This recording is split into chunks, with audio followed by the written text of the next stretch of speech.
একজন দরিদ্র কৃষক, নাম ছিল মোহন, জঙ্গলের পাশে ছোট গ্রামে বাস করত। প্রতিদিনের কঠোর পরিশ্রমের পরেও তার জীবন পেটের আগুনের সাথে লড়াই করে কাটছিল।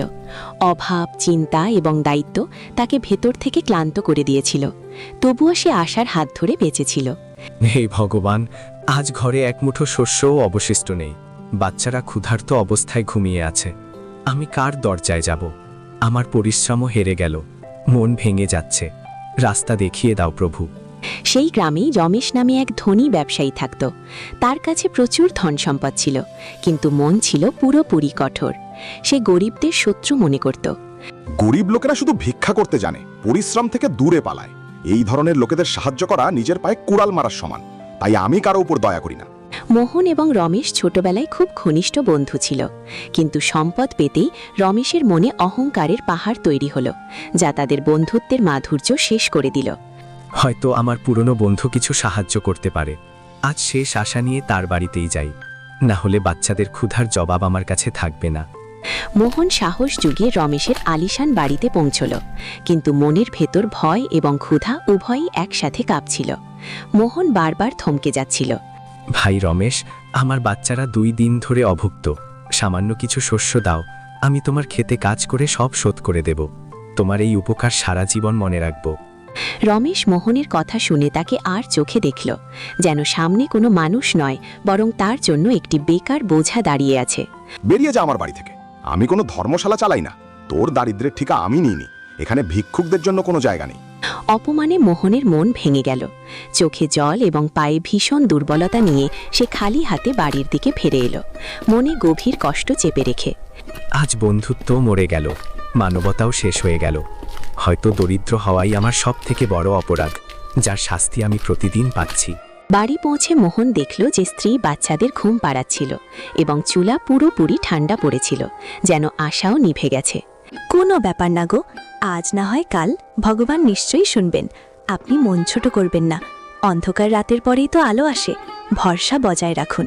রাত গভীর হতেই ক্ষুধার কারণে মোহনের সাহস ভাঙতে লাগল এবং তার মনে নিরাশায় ভরা বিপজ্জনক চিন্তা জন্ম নিতে লাগল, যা তাকে ভেতর থেকে ডরিয়ে দিচ্ছিল। এমন জীবনের চেয়ে মরে যাওয়া ভালো। অন্তত বাচ্চাদের চোখে প্রতিদিন নিজের অসহায়ত্ব তো দেখতে হবে না। এই কষ্ট আর সহ্য হয় না। ভগবান, আমাকে পথ দেখাও। মাঝরাতে মোহন চুপচাপ বাড়ি থেকে বের হলো এবং মরার উদ্দেশ্যে ঘন জঙ্গলের দিকে পা বাড়ালো। মনে অন্ধকারের ভয় আর পায়ে ক্লান্তি ছিল। হে ভগবান, আজ শেষবারের মতোই দুনিয়া দেখছি।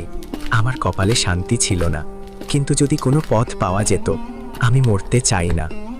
জঙ্গলে হঠাৎ পেছন থেকে একটি শান্ত ও গম্ভীর কণ্ঠস্বর প্রতিধ্বনিত হল, যা মোহনের কদম সেখানেই থামিয়ে দিল এবং তার মনে ভয়ের সাথে হালকা আশাও জাগিয়ে দিল। বেটা, এই অন্ধকার জঙ্গলে মৃত্যু খুঁজতে এসেছো নাকি জীবন যুদ্ধের পথ খুঁজছো?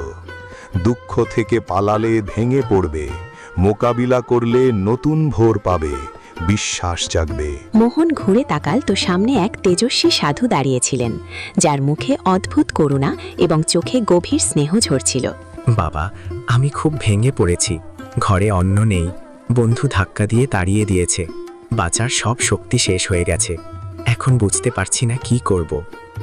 সাধু মোহনের পুরো কথা মন দিয়ে শুনলেন এবং কিছুক্ষণ মৌন থেকে যেন তার ভবিষ্যৎ এবং ভাগ্যের লুকানো পথগুলোকে মনে মনে পরিমাপ করতে লাগলেন। দুঃখ শেষ সত্য নয় বেটা, এটি কেবল জীবনের পরীক্ষা। যে ধৈর্য ও বিশ্বাস না রাখবে সে পার হবে। আমি তোমাকে এমন একটি পথ দিচ্ছি যা তোমার অন্ধকারকে আলোয় বদলে দেবে। সাধু একটি চকচকে মাটির কলস বের করলেন, যাতে অলৌকিক তেজ ঠিকরে পড়ছিল এবং যা দেখে মোহনের মনে আশ্চর্য ও আশা জেগে উঠল। এটি দিব্য কলস। এতে যে খাবার বা ধন সচ্ছল মনে চাইবে তাই পেয়ে যাবে। কিন্তু কখনো লোভ করো না, নতুবা বরদান ও অভিশাপ হয়ে যেতে পারে। মোহন আশ্চর্যের সাথে সেই দিব্য কলসের দিকে তাকিয়ে রইল, যেন তার অন্ধকার জীবনে প্রথমবার উজ্জ্বল আলো নেমে এসেছে এবং নতুন আশা জেগে উঠেছে। যদি লোভে পড়ে অতিরিক্ত চাও, তবে তুমি পাথরের মূর্তিতে পরিণত হবে। এই নিয়ম অটল, তাই সবসময় প্রয়োজন ও সততার সীমার মধ্যেই চাইবে। মোহন কাঁপানো হাতে সেই দিব্য কলসটি নিল এবং সাধুর চরণে পড়ে কথা দিল যে সে কখনো লোভ করবে না এবং নিয়ম মেনে চলবে। বাবা, আমি কখনো লোভ করব না, শুধু সেটুকুই নেব যা দিয়ে পরিবারের পেট ভরতে পারে, বাচ্চাদের মুখে হাসি ফিরে আসুক আর আমরা সম্মানের সাথে বাঁচতে পারি। বাড়ি ফিরে মোহন স্ত্রীকে সেই দিব্য কলসটি দেখালো, যা দেখে স্ত্রীর চোখে ভয় ও আশা উভয়েই একসাথে ভাসতে লাগলো। বুক ধরফর করতে লাগলো। এটা তো কোনো দিব্য বস্তু মনে হচ্ছে। সত্যি বলো গো, এটা কোনো স্বপ্ন নয় তো? ভয়ও লাগছে, আবার মনে আশাও জাগছে। মোহন কলসটির কাছে খাবার চাইল। মুহূর্তের মধ্যে সুস্বাদু খাবার প্রকট হয়ে গেল। বাচ্চারা খুশিতে লাফিয়ে উঠল এবং ঘরে হাসি ছড়িয়ে পড়ল। ভগবান আজ আমাদের ডাক শুনেছেন। এখন আমার বাচ্চারা আর না খেয়ে ঘুমাবে না, ওদের মুখে আবার হাসি ফিরে এসেছে। এটাই আমার জন্য সবথেকে বড় ধন। কলস থেকে কিছু অর্থ বের করে মোহন সবজির ছোট ব্যবসা শুরু করল। তার সৎ পরিশ্রমে ধীরে ধীরে ভাগ্য বদলাতে লাগল এবং ঘরে সুখ শান্তি আসতে লাগল। পরিশ্রম আমি নিজে করব, ভিক্ষার জীবন বাঁচব না, নিজের ঘামে ঘর চালাবো এবং সম্মানের সাথে বাঁচতে শিখব। ধীরে ধীরে মোহনের কাজ চলতে লাগল, ঘরে সুখ শান্তি আসতে লাগল। কিন্তু এটি দেখে রমেশের মনে হিংসে জ্বলে উঠল এবং তার অহংকার জেগে উঠল। কাল পর্যন্ত যে ক্ষুধার্ত ছিল সে আজ ধনী কিভাবে হয়ে গেল? নিশ্চয়ই এর পেছনে কোনো চাল আছে। আমি এর রহস্য জেনে ছাড়ব, সত্যতা না জেনে শান্তি পাব না। রমেশ মোহনের উপর চুপচাপ নজর রাখতে শুরু করল এবং এক রাতে সে দিব্য কলসের রহস্য জেনে ফেলল, যার ফলে তার মনে লোভ আরও গভীর হয়ে গেল। এই কলসটি আমার হাতে লেগে গেলে আমি পুরো গ্রামের সবচেয়ে বড় ধনবান হয়ে যাব। তারপর সবাই আমার সামনে ঝুঁকবে এবং আমার শক্তির কোনো মোকাবিলা থাকবে না।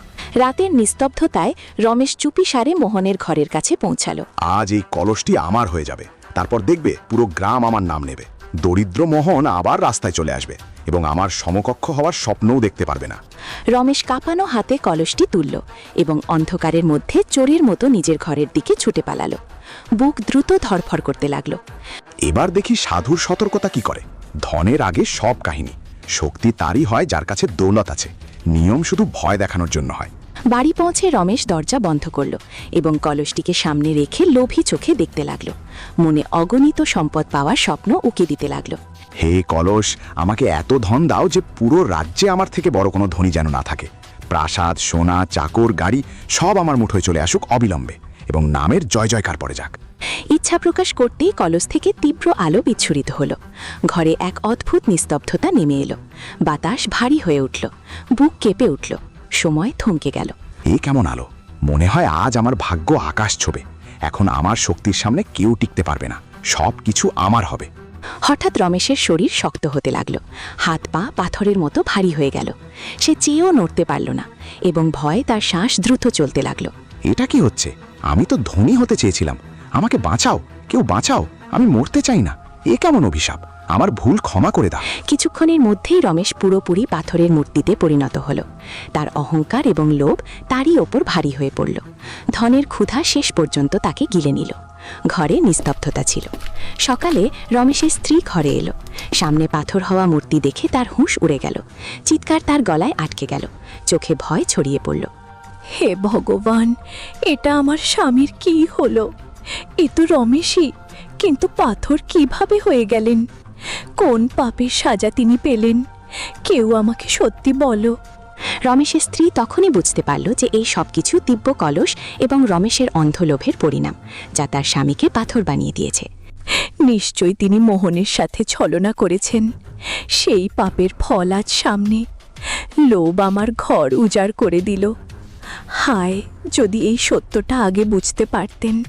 ঘাবড়ে গিয়ে স্ত্রী দৌড়াতে দৌড়াতে মোহনের বাড়িতে পৌঁছালো। তার চোখ থেকে জল থামার নাম নিচ্ছিল না। মন ভয় এবং অনুশোচনায় ভরা ছিল। ভাই মোহন, আমার স্বামী তোমার কলস চুরি করে নিয়েছে। লোভে পড়ে অপার্থিব ধন চেয়েছে আর সাথে সাথে পাথর হয়ে গেছে। আমি হাত জোর করছি, আমাদের বাঁচিয়ে নাও, দয়া করো, ওনার জীবন ফিরিয়ে দাও কৃপা করে ভাই। এটি শুনে মোহনের পায়ের তলা থেকে মাটি সরে গেল। তার তৎক্ষণাৎ সাধু সেই কঠোর সতর্কবাণী মনে পড়ে গেল এবং তার মন ভয় ও চিন্তায় ভরে গেল। ভাবিজি, আমি তো কলসটি সাবধানে রেখেছিলাম, কখনো লোভ করিনি। তবে এই অনর্থ কিভাবে হয়ে গেল? এখন বুঝতে পারছি না কিভাবে এই বিপদ কাটানো যায়। মোহনের মনে গভীর দুঃখও ছিল আর এক অজানা ভয়ও, কারণ রমেশ একসময় তার নিজের বন্ধু ছিল। স্মৃতিগুলো এখনও জড়িয়েছিল। যদিও সে আমার সাথে খারাপ করেছে, কিন্তু আমি তাকে পাথর হতে দেখতে পারি না। এটি ন্যায় নয়। আমাকে কিছু করতে হবে, যে কোনোভাবে তাকে বাঁচাতেই হবে। মোহন দৃঢ় সংকল্প করল যে সেই ঘন জঙ্গলেই যাবে যেখানে প্রথমবার সাধুর সাথে দেখা হয়েছিল, এবং রমেশকে পাথর হওয়া থেকে বাঁচানোর চেষ্টা করবে। ভাবি, আপনি চিন্তা করবেন না। আমি বাবাকে খুঁজে বের করে আপনার স্বামীকে অবশ্যই বাঁচাবো, ওনার জীবন ফিরিয়ে আনবো এবং এই অনর্থের সমাপ্তি ঘটাবো। ভরসা রাখুন। মোহন জঙ্গলের দিকে পা বাড়াল। পথ ছিল কঠিন আর অন্ধকার, কিন্তু মনে বন্ধুকে বাঁচানোর সংকল্প ছিল মজবুত। হে ভগবান, আমাকে সঠিক পথ দেখিও। আমি বদলা নিতে চাই না, শুধু জীবন বাঁচাতে চাই। সত্য আর করুণার পথে চলতে চাই। অনেক ঘন্টা পথ চলার পর মোহন সেই সাধুর কাছে পৌঁছাল। সাধু একটি বড় অশ্বত্থ গাছের নিচে ধ্যানমগ্ন হয়ে বসেছিলেন। তার চোখে শান্তি আর করুণার গভীরতা ঝরছিল। বাবা, অনর্থ হয়ে গেছে। আমার বন্ধু লোভ করেছে আর পাথর হয়ে গেছে। কৃপা করে আমাকে ওনার উদ্ধারের পথ দেখান। আমি ওনার প্রাণ বাঁচাতে চাই। সাধু ধীরে ধীরে চোখ খুললেন। তার মুখে না ছিল ক্রোধ, না ছিল বিস্ময়, কেবল গভীর শান্তি আর বিচক্ষণতার অনুভূতি ফুটে উঠছিল। আমি আগেই বলেছিলাম, লোভ মৃত্যুর চেয়েও ভয়ানক। তবে এখনো উদ্ধারের পথ আছে। যদি সচ্ছল মনে এবং করুণার সাথে কাজ করা হয়, তবে জীবন ফিরে আসতে পারে।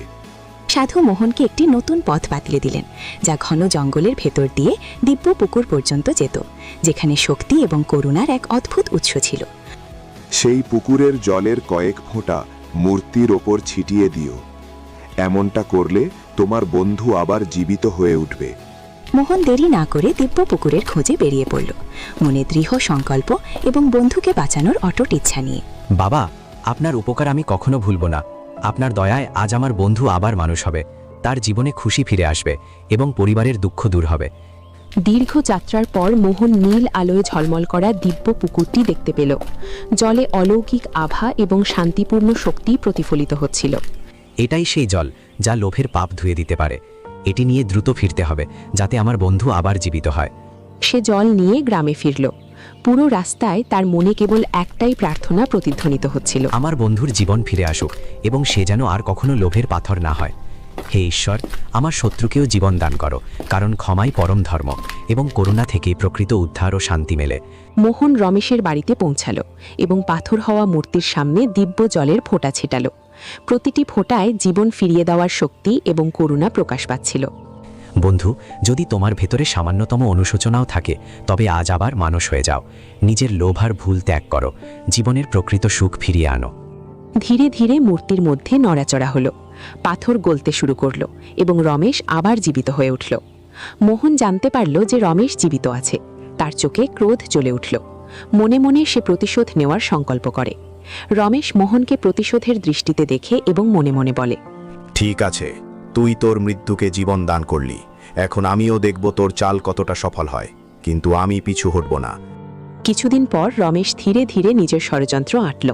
সে ঠিক করল যে মোহনের স্ত্রী ও সন্তানদের ক্ষতি করে তাকে মানসিকভাবে ভেঙে দেবে।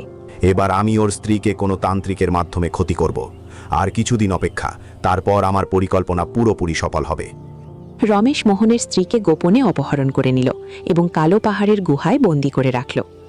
মোহন সন্ধ্যায় ক্ষেত থেকে ফিরল। ঘরে সব শূন্য দেখে ঘাবড়ে গেল। চোখে চিন্তা ও ভয়ের ছাপ দেখা দিতে লাগল। আমার স্ত্রী আর বাচ্চারা কোথায়? এই ঘর এত শান্ত কেন? কিছু তো একটা ভুল হয়েছে। আমাকে ওদের খুঁজে বের করতে হবে। মোহন পুরো গ্রাম এবং আশেপাশের জায়গায় খুঁজল, কিন্তু কোথাও কোনো সূত্র পেল না। তার চিন্তা এবং রাগ বাড়তে লাগল। ওরে, আমার স্ত্রী আর বাচ্চারা কোথায় গেল? আমার মনে হচ্ছে এই শান্তির পেছনে কিছু তো লুকিয়ে আছে। এবার আমাকে জঙ্গলের দিকে যেতে হবে, হয়তো সেখানেই কোনো সূত্র মিলবে।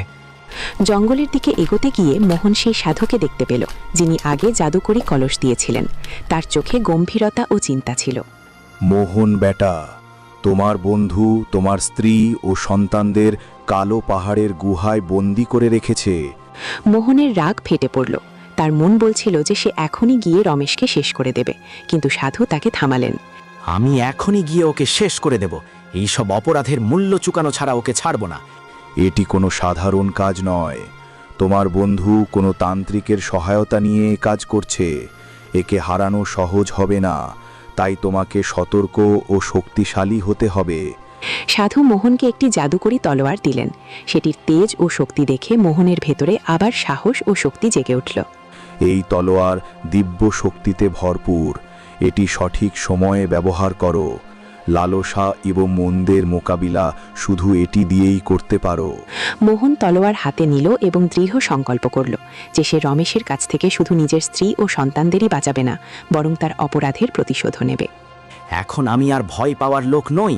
এই তলোয়ার আমার শক্তি এবং কেউ এটি দিয়ে আমার পরিবারের ক্ষতি করতে পারবে না। মোহন জঙ্গলের গভীরে পা রাখল। প্রতিটি গাছ এবং পাথর তার ক্রোধ ও সাহসের সাক্ষী হচ্ছিল। পাহাড়ের চূড়ায় পৌঁছাতেই মোহন গুহাটি দেখতে পেল। এই তো সেই জায়গা। এখন হয় ন্যায় হবে, নতুবা মন্দের শাসন। আমি পিছপা হব না। মোহন গুহায় প্রবেশ করল, যেখানে রমেশ তান্ত্রিকের সাথে স্ত্রী ও সন্তানদের বন্দী করে রেখেছিল। রমেশ, এখন তোমার সত্য সামনে আসবে। তুমি যত খুশি জাদুটোনা করো, এই তলোয়ার তোমার মন্দকে শেষ করার জন্য। রমেশ মোহনকে দেখে ঘাবড়ে গিয়ে বলল, এখান পর্যন্ত চলে আসছো? আজকে তোদের শেষ দিন। এই গ্রামে আমি হব সবচেয়ে ধনী। তুমি বুঝবে না, এই শক্তি আমার কাছে আছে, তোমার কাছে কিছুই নেই। রমেশ তান্ত্রিকের সাহায্য নেওয়ার চেষ্টা করল, কিন্তু মোহনের সাহস এবং তলোয়ারের শক্তি তার জাদুকে দুর্বল করে দিচ্ছিল। আমি তোমাদের জন্য এসেছি। ভয় এবং মন্দকে শেষ করার সময় এখন এসে গেছে। রমেশ, তোমার অন্তিম সময় তুমি ভাবছো যে আমি ভয় পাবো? এই তলোয়ার আমার শক্তির সামনে বেকার। তোমাকে কিছুই করতে পারবে না। তুমি যে মন্দ কাজ করেছো, এখন তার অন্ত হবে। এখন তোমার পরিকল্পনা এবং লালসা শেষ করার সময় এসে গেছে। কোনো সাহায্য আসবে না। মোহন তলোয়ার দিয়ে সতর্ক করল, থামো, এখন আর পালানোর সুযোগ নেই। এই তলোয়ার তোমার লালসা এবং মন্দকে চিরতরের জন্য শেষ করে দেবে। এখন তোমার খেলা শেষ। এই তলোয়ারের শক্তি তোমার লালসা এবং জাদুকে চিরকালের জন্য নষ্ট করে দেবে। তোমার অপরাধের হিসাব চুকানো হবে। তখনই মোহন নিজের তলোয়ার দিয়ে রমেশের মাথা আলাদা করে দিল এবং নিজের স্ত্রী ও নিজের ছেলেকে রমেশের কবল থেকে বাঁচিয়ে নিল। তারপর তারা নিজেদের গ্রামে ফিরে এলো এবং সুখে শান্তিতে বসবাস করতে লাগলো। বন্ধুরা, যদি ভিডিওটি পছন্দ হয়ে থাকে তবে একটি লাইক এবং চ্যানেলটি সাবস্ক্রাইব করে আমার সাথে যুক্ত হয়ে যাও।